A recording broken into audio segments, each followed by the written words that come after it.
All right, shalom, shalom. This is Brother Kasha Kwala coming back at you with another lesson, giving all glory, honor, and praises unto Yahweh by Hashem, Yahweh Shai by Hashem Rakakwadash. Double honors to the apostles and elders of Great Millstone who rule well. Peace, love, salutation to the elect 144 first fruit. And today's lesson is going to go into why the English language pretty much sucks, and why the Hebrew language is what you need to understand the Holy Scriptures. Okay, now I'm gonna give a few examples why, but this lesson was the idea came about when I was having this conversation with this bugged out nigga woman, and she had the audacity to say that no word has a definition, And I was like, that's probably one of the most absurd things I've heard in a while, okay?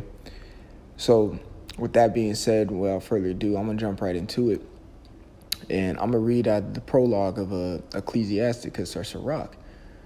And I'm going to start right here where it says, I'm going to start right here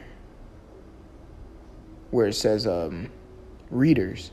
It says, readers must needs become skillful themselves, but also they that desire to learn be able to profit them which are without, both by speaking and writing. So that's right. So we have to profit them that are without with speaking and writing. I'm going to get a quick precept real super fast in Sirach 3 and 20... and 3 and 23, be not curious in unnecessary matters, for more things are showed unto thee than men understand. So we are shown things that other people can understand. We can interpret languages, okay? We can speak different languages to break down these scriptures to the simple, okay? So continuing on in the prologue, I'm trying to find my place real quick. It says, readers must need be skillful themselves, but also they that desire to learn. So if your desire is to learn, you have to go into different type of words. You have to get the definition, and you have to go into the Hebrew, Greek, or Latin to understand these things, primarily Hebrew. So continuing on, let me see if I can find it. Everybody knows this part of this, the prologue. It talks about for the same things uttered, Let's see. It says, for the same things uttered in Hebrew and translated into another tongue have not the same force in them. That's right. Because this English language is a bastard language comprised of a different language. Think like the French, Germanic, Anglo-Saxon type language. It's a bastard. It's illegitimate. Okay? And one thing we do understand is in English, one word has a plethora of different meanings. And I'm going to get an example of that right now. See, here's the word holy. It says holy means consecrated, sacred, godly, ecclesiastical. Okay? So right there is the definition for the word holy, the adjective. But when we get it, we have the word holy in its definition. We have the word consecrated and sacred and godly. That's how you know the English language is full of crap, because it only gives you a whole bunch of synonyms to describe one word. All right? In the Hebrew, one word means one word. Alap, cattle, rapah, hill, so on and so forth. Rai, evil. That it means what it means, and that's it. Okay? When you read holy, it's holy, consecrated, sacred. All right? So let's look up the word consecrated.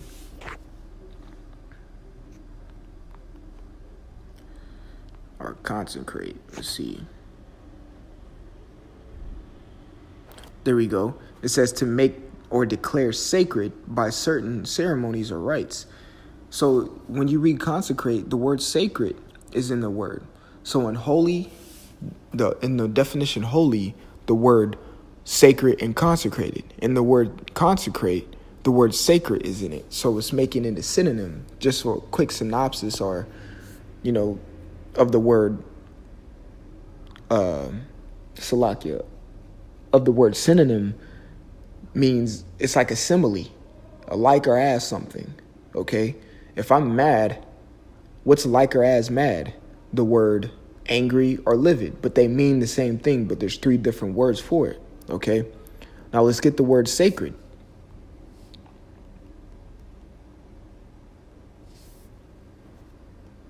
Now here's the word sacred. It says to make holy. It has the word holy in it, and it has the word consecrate, anoint, or dedicate. See, this is how you know the English language is faulty. That's why we need to go back to a pure language, which I'll get in Zephaniah, the 3rd chapter. Okay? But you got 3 words to describe one thing. But in the Hebrew, you have 1 word, and that is what it is. That's why when you read the prologue to the book of Ecclesiasticus, it says, for the same things uttered in Hebrew and translated into another tongue have not the same force in them. Exactly. English language does not have the same force as the first pure language on this planet, which is Hebrew, the Paleo. All right. And not openly think these things, but the law itself and the prophets and the rest of the books have no small difference when they are spoken in their own language. Okay. When you break these things down, you have to go back to the English language. And yes, every word has a specific definition on what that specific word means. When you speak to one another, you can't have a conversation unless you understand what the other person is saying. Meaning, every one of those single words that person is speaking has a definition or a meaning to itself. Okay? That's where you get context. Okay? If you know the definition of a word, you can use it in its context, in the right sentence, in the right, in the correct way. Okay? So this is Zephaniah chapter 3, verse 9. For then, let's see. Yeah, I'll start at 9. For then will I turn to the people a pure language, that they may call upon the name of the Lord to serve him with one consent. That's right. Even to praise and worship correctly, you have to do it in the Hebrew tongue. When you pray, it has to be in the Hebrew tongue. Okay, especially if you're in this thing of ours. All right, you have to be willing to learn another language. How else are you going to talk to the Heavenly Father and the Son? You have to speak in their tongue. Okay, so let me get an example of why. If I spelled that right, I probably spelled that incorrectly. Matter of fact, I'll just type that. I know what I want.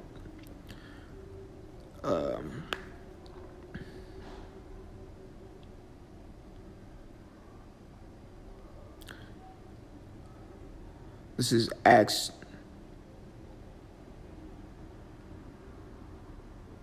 This is Acts chapter. Let me see something. Salakia, bear with me real quick. Oh, it's not what I want. I know it's in the book of Acts, though.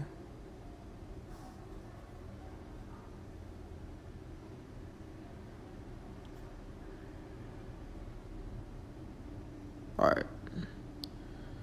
This is Acts chapter 26 and 14. And when we are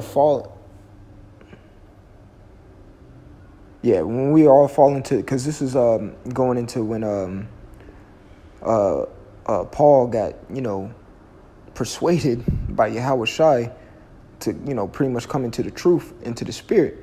All right. Acts 26 and 14. And when we were all fallen to the earth, I heard a voice speaking unto me and saying in the Hebrew tongue, Saul, Saul, why persecutest thou me? It is hard for thee to kick against the pricks. So exactly. Yahweh Shai came to Paul speaking in the Hebrew tongue. And he said, why are you kicking against the pricks? So it's the same thing. If you don't want to learn Hebrew, why are you kicking against the pricks? Why are you kicking against the pricks? Okay? Yahweh Shai was a Hebrew from the tribe of Judah. Okay? Why are you kicking against the pricks? Why don't you want to speak to the Lord in his pure language that he's given you? All right? That goes to show you right here that even Yahweh Shai spoke the pure language, which is Hebrew. Okay? Yeah, we grew up, we grew up speaking English because we're in this captivity. And whenever you're in captivity, usually the one who captured you forces his philosophy and his language and his ways upon other nations. That's exactly what happened. That's why our people are calling themselves Americans. That's why they speak English, or they even speak different languages, because there's confusions of faces everywhere.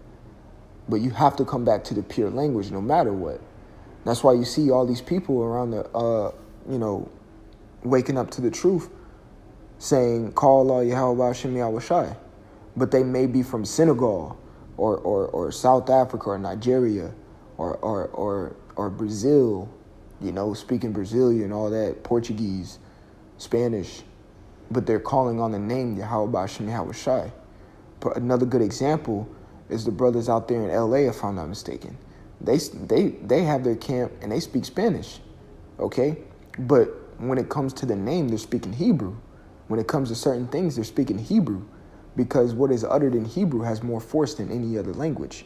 It's a powerful language, So I just wanted to come up with that, with that lesson real quick to, hey, every word has a definition. And in Hebrew language, that whatever word you're using is what it is. That's why it's so hefty and has so much pureness to it. There is no, well, maybe this or maybe that. There is no yay or nay in the Hebrew tongue. It is what it is. And that's how we need to pray and communicate with Yahweh Hashem Yahweh Shai in the Hebrew tongue. All right? So I want to give all glory, honor, and praises unto Yahweh Hashem Yahweh Shai Hashem Rakakwadash. Double honors to the apostles and elders of Great Millstone who rule well. Peace, love, salutation to the elect 144 first fruit.